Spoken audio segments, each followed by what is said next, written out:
Recently, a Minneapolis man stormed into his local Target demanding to see a manager. As he angrily waved one of Target's mailers, he exclaimed that it was filled with coupons for baby clothes and cribs, addressed and sent to his teenage daughter. He stated, "Are you trying to encourage her to get pregnant?" Only with a few more words I can't repeat.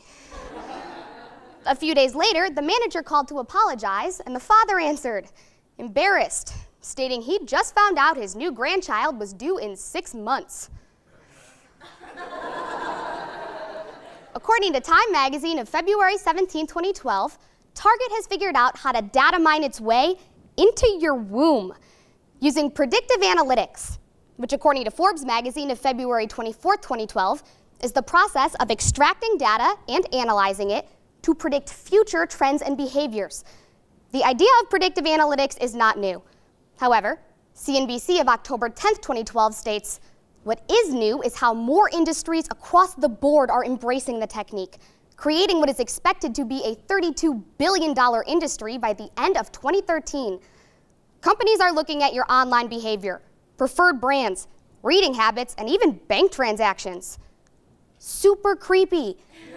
Then using this private data to predict our future actions and tailoring the way they treat us, ultimately altering our future life path, all without us even realizing it.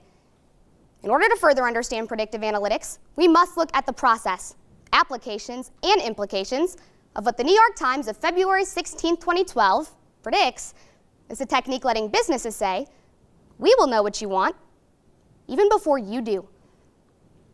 We create 2.5 quintillion bytes of new data every day.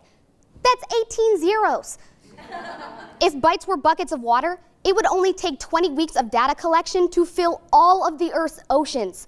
In order to understand how this data is used, we must first look at the development of predictive analytics and then the current analytic process used to make predictions. Banks were one of the first to use predictive analytics, awarding customers points and then adding them together to determine credit score.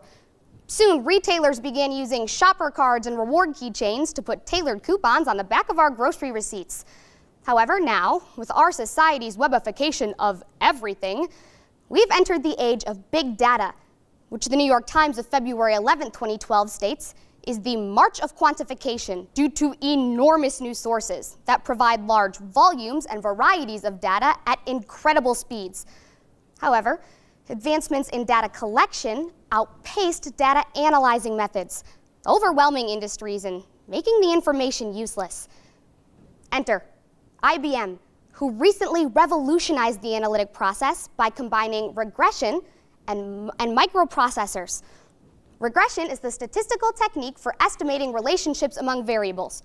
For example, if I look at the behavior of 5 of my friends, I know that if they celebrate Thirsty Thursday, only one of them will go to their Friday morning class. Therefore, I can conclude that 20% of people who go out on Thursday nights will show up in class on Friday mornings. This is a basic example. However, now, companies are comparing an infinite number of variables, much like Target, who according to Forbes magazine of February 24, 2012, used advanced microprocessors to find unique trends among pregnant women, discovering they load up on calcium supplements in their first 20 weeks, hand sanitizer close to their due date, and thousands of variables in between. So Target looks for anyone fitting these patterns, allowing them to know which of their customers is pregnant, and then sends coupons, emails, and ads timed to specific stages of her pregnancy. Who needs an OBGYN when you've got Target?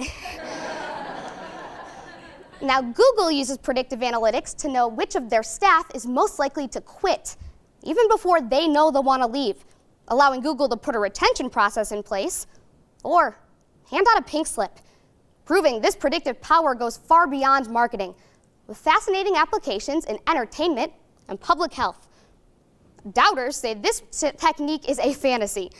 However, now that's exactly what Fantasyland is. Disney World is using predictive analytics to uniquely personalize your vacation. Upon arrival, you're fitted with a MyMagic Plus wristband that holds your credit card information, park ticket, and tracks your behavior in minute-by-minute detail, from what you buy to what lines you wait in to what characters you snub. Then, as the New York Times of January 17, 2013 states, the magic happens. The band alerts you when there are short lines at other attractions you may like, and as you near Disney characters, it sends them your information in real time, allowing Cinderella to greet you by name as you approach her, delighting children everywhere, and me. Disney has forever served as a logistics innovator, with even the US Army adopting some of its transportation techniques. And they're hoping predictive analytics follows suit. As the Disney chairman told the aforementioned New York Times, when Disney makes a move, it moves culture. Additionally, predictive analytics is working to protect our health. With the US in one of the worst flu seasons of all time, Google created flu trends. According to CNN of January 30th, 2013, Google analyzes search terms and tweets to make real-time estimates of where the flu will flare up next. This is how Kansas, our Nationals location, appears on flu trends. Moderate flu activity, and lucky for us, Nationals is not in January. Also, the BBC just announced a data plan in which the UK will collect the DNA of 100,000 people with rare diseases and cancer, so they can search for genetic trends. The BBC of January 30th, 2013 states, individual citizen DNA will be compared against these dangerous trends, allowing them to know who is most at risk so they can proactively change their lifestyle of getting screened, as well as know which drugs are toxic in people with a similar genetic makeup. And as the previously cited BBC asserts, this database could herald a new era of medicine. The travel website Orbitz found Mac users were willing to spend 30% more on hotel rooms.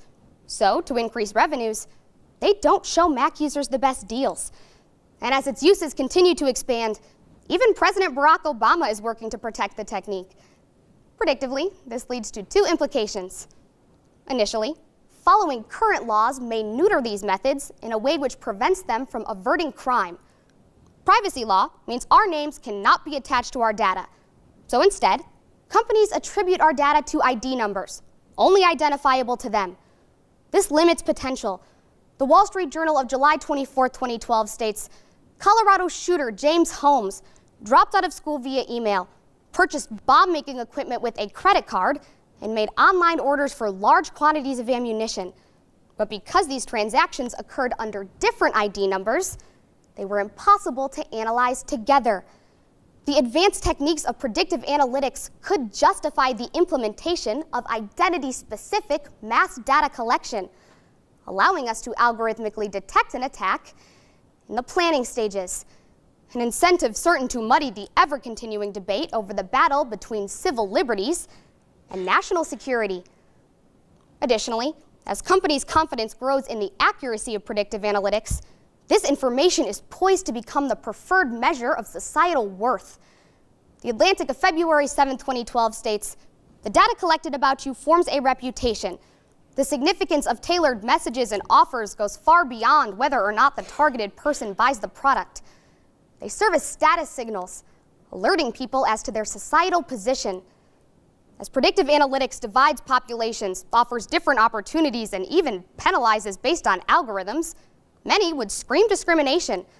But unlike discrimination based on race, age, or sexual orientation, which allow groups to rally against the majority, predictive analytics isolates each individual with the perfect defense: mathematics, a socially accepted justification grounded in objectivity, meaning predictive analytics will do more than affect our quality of life, but who gets to enjoy it? This past August, a male teammate of mine received a coupon book from Macy's for ties, suits, and dress shoes. Predictive analytics even knows when this speech season starts. IBM's partner Precidian puts it best when they state, 2013 is the year of predictive analytics. After looking at the process, applications, and implications, it's clear that if this predictive technology continues to advance, we could learn more about human behavior than we ever imagined. But we'll also find out if there is such a thing as too much information.